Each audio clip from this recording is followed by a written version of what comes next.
Hi everyone. Next day আমরা প্যালগাঁও থেকে start করি।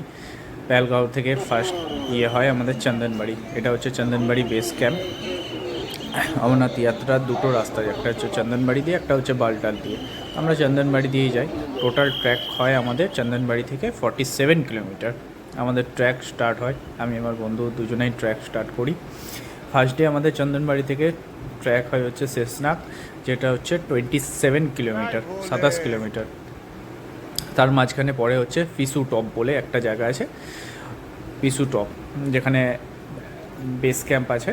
বেস ক্যাম্পে লাঙ্গার আছে, সব কিছুই দেখতে হবে। এরপরে যেখানে কিছুক্ষণ রেস্ট করে খাওয়া দাওয়া করি, তারপরে আবার আমরা যাত্রা চালু করি।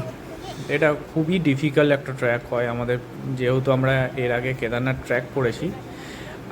আমি ট্র্যাক করেছিলাম ফার্স্ট কেদারনাথ, আমার বন্ধু যে ছিল সে অমরনাথ ফার্স্ট ট্র্যাক করে। বাট ইজিলি ট্র্যাক আমরা দুজনাই করি। পিসু টপ হাই অল্টিটিউড, যেটা 11,800 ফিট, 11,800 এরকম সামথিং কিছু ছিল। এটা হচ্ছে পিসু টপের একটা বেস ক্যাম্প, যেখানে খুব জোরে গান বাজছিল আর অনেক যাত্রী যারা ডান্স করছিল, সঙ্গে আমিও ডান্স করে নিয়েছি। তারপরে কিছু খাওয়া দাওয়া খেয়ে পুরো লাঙ্গার, মানে আমি এইরকম লাঙ্গার কোথাও দেখিনি, এত হাই অল্টিটিউডে, এত উঁচুতে এইরকম টাইপের লাঙ্গার। লাঙ্গারে কী কী ছিল পুরোটাই দেখাবো। এই যে লাঙ্গার শুরু হলো,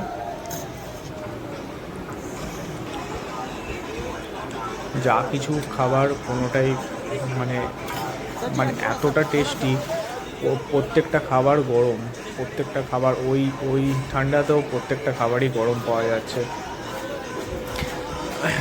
আর যত খুশি খাও, এরকম কোনো ব্যাপারই নেই যে যে একবার নিলে দ্বিতীয়বার নেওয়া যাবে না, কিন্তু যতটা খুশি। হ্যাঁ, কিন্তু এদের এখানে একটা যে সিস্টেম দেখলাম খুব ভালো, যে যেখানে ডাস্টবিন আছে প্লেটটাকে রাখবে, সেখানে অলরেডি একটা ওনাদেরই কোনো লোক দাঁড়িয়ে রয়েছে। উনি যতক্ষণ না দেখবেন যে আপনার প্লেটটা শেষ হচ্ছে, ততক্ষণ আপনাকে প্লেটটা ফেলতে দেবে না। মানে খাবার ওয়েস্টেজ ওখানে একদমই করা যাবে না। পুরো খাবার যতটা নেবেন ততটাই আপনাকে খেতে হবে। পুরো খাবারটা খাবেন তবেই আপনাকে প্লেটটা ফেলতে দেবে, নয়তো নেক্সট আপনাকে কোনো মতে প্লেটটা ফেলতে দেবে না। এর মধ্যে দেখুন, কাবাব থেকে চালু করে ড্রাই ফ্রুটস, চকলেট, এমনি কিছু নেই যে এখানে আমি পাইনি। মানে আমি জাস্ট মানে অবাক হয়ে গেছিলাম, অবাক যে এই এত উঁচুতে গিয়েও এরকম একটা যে খাবার দাবারের ব্যবস্থা থাকবে আমি শুনেছিলাম, বাট কখনো ভাবতে পারিনি যে এরকমও হবে।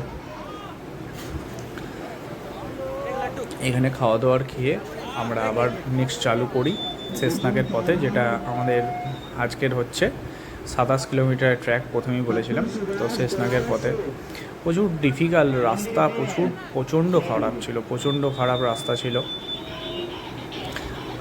বাট জায়গায় জায়গায় আর্মি। হ্যাঁ, আর একটা জিনিস, আর্মি যখন কথা বলি, যে আমি লাইফে হয়তো এত আর্মি একসঙ্গে গার্ড দিতে দেখিনি। মানে একটা আর্মি থেকে আর একটা আর্মি দুজন যেন দুজনকে দেখতে পায়, মানে এতটা তেনাত আর্মিতে ছিল পুরো ট্র্যাকটাতে, পুরো ট্র্যাকে। মানে আমি লাইফে কোনো দিন এত আর্মি একসঙ্গে দেখিনি।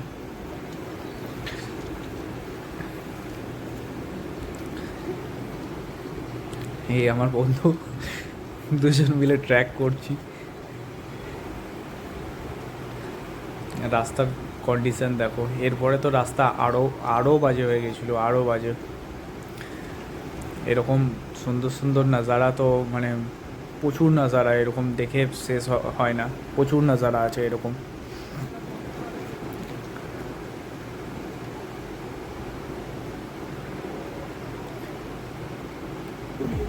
কিছু বসেছিলাম, বসে বসে জাস্ট জুতোর হালাতটা দেখছিলাম যে কী অবস্থা জুতোর।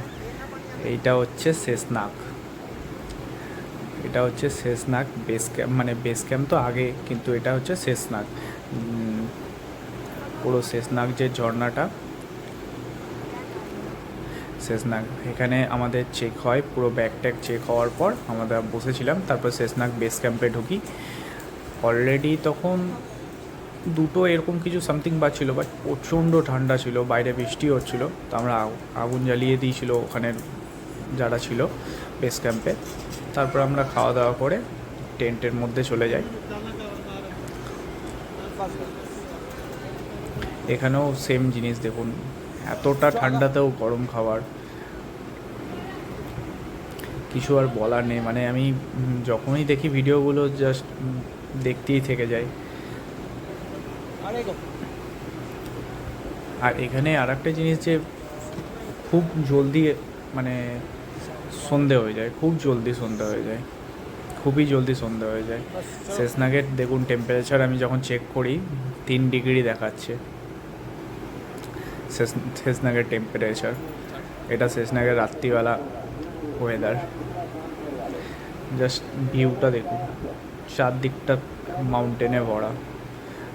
নেক্সট ডে আবার এখান থেকেই শুরু হবে, শেষনাগ থেকে। সকালটা দেখাবো শুরুটা।